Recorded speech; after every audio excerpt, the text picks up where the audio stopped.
आप जेल से बाहर आ चुके हैं। जेल से बाहर आने के बाद भी पब्लिकों के मन में बहुत सारे सवाल हैं आपको लेकर। आप पे जो आरोप लगे वो आपके ही अपने बेटी के द्वारा लगाया गया, तो उन आरोपों को लेकर आज आप क्या कहना चाहेंगे? मैं यही कहने के लिए चाहता हूँ, बेटी हो या बेटा हो, माँ पिताजी गांव समाज के लोग सबों को समान दर्जा देने के लिए चाहते हैं, किसी को बड़ा और किसी को छोटा नहीं। उसी के हैसियत से मैं भी बेटा और बेटी, 4 बेटी 3 बेटा था, 2 तो छोटा छोटा है। 3 बेटी का शादी जमीन सुध भरना लगा करके कुछ शादी कर सलटा दिए थे। चौथा में ये थी, मन में जिज्ञासा था कि अच्छा ढंग से इनका भी शादी करें, लेकिन परिस्थिति डाउन हो जाता है। उस परिस्थिति लेकर के जिद भी कर दी कि मैं ग्रेजुएशन करूंगी तब पिताजी मेरा शादी कीजिएगा। भरोसा दिलाई, सहानुभूति हुआ, अच्छा शिक्षा की ओर झुकाव है तो थोड़ा और सहानुभूति दे करके क्रेडिट लोन ले, विद्यार्थी क्रेडिट लोन ले करके इनको ग्रेजुएशन करवा देते हैं। शिक्षा का विनाश नहीं होता है।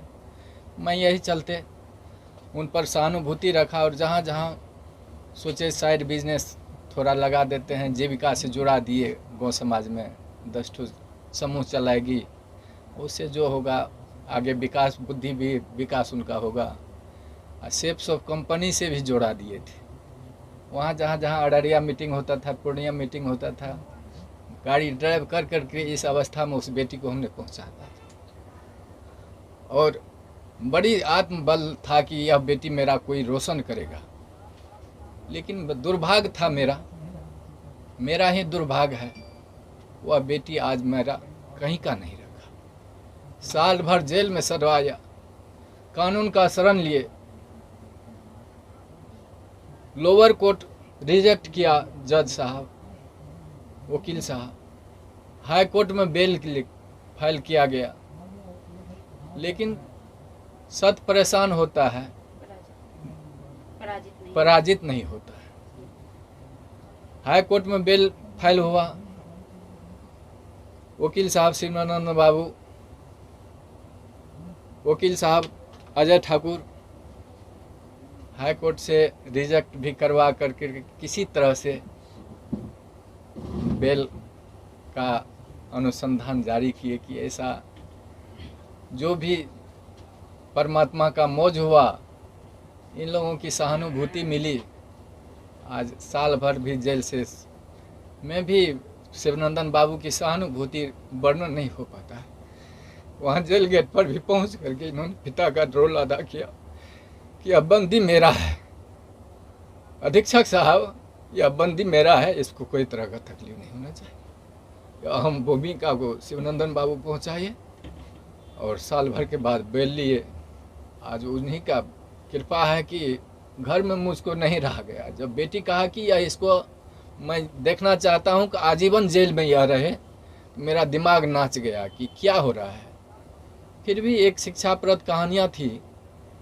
एक बिच्छू जब पानी में डूब रहा था तो साधु महात्मा पार हो रहे थे, वह बिच्छू को बचाने के लिए अपने हाथ पर लिया। बिच्छू 2 बार डंक मारा, डंक को सह कर करके महात्मा ने वह बिच्छू को पार लगा दिया। तो वही मैं चाहता हूं कि वह बिच्छू की तरह वह बेटी नहीं बने। बेटा तो पिता का गोद का भरने वाला होता है। जहाँ कहीं भी वह बेटी रहे, अपना जीवन जीविका चलावे।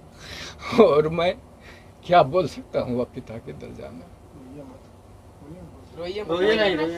ऐसा नहीं है कि समाज के सारे लोग सिर्फ आपको ही आरोपी के नजर से देख रहे हैं। कहीं ना कहीं दूसरे वर्ग के लोग ऐसे भी हैं जो आपकी बेटी को भी आरोपी के तौर पे देख रहे हैं, क्योंकि गलती की शुरुआत कहीं ना कहीं आपकी बेटी से होती है, अगर शुरू से देखा जाए पूरा मामला का तो। लेकिन जैसे ही आपके आते ही एक बार आरती ने फिर से सवाल शुरू कर दिए, तो आरती के लिए आज आप क्या कहेंगे? वो आरती की मर्जी है, जो करावे। अब आपके अच्छा 1.5 साल तक, साल भर तक आप लोग जेल में रहे, आपका एक छोटा बेटा भी है, आपकी बूढ़ी माँ भी है, किस प्रकार से आपका घर चल पाया? परमात्मा जाने, हम नहीं जानते। अच्छा, इन सारे भूमिकाओं में जितने दिन से आप लोग जेल में थे, पूरे परिवार, तो वकील शिवनंदन भारती लगातार, जैसा अब आप बोले कि गार्जियन की तरह आपका देखभाल किए या फिर हमेशा मतलब इस केस को विशेष फोकस किए, क्या कुछ कहना है उनके बारे में? यह वर्णन नहीं हो पाता। मतलब इतना बेहतरीन उनका परफॉर्मेंस रहा जी आपके केस को लेके। जी।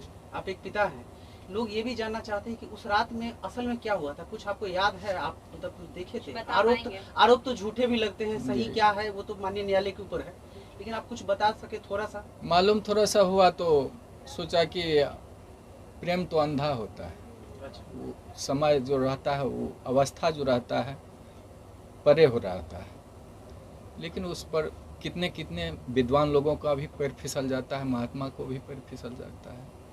तो हमने सोचा कि जब इस तरह की घटना हुई तो उसको बचाने के लिए हल्ला हुआ कि चोर आ गया है, डकैत आ गया है गोली मारने के लिए।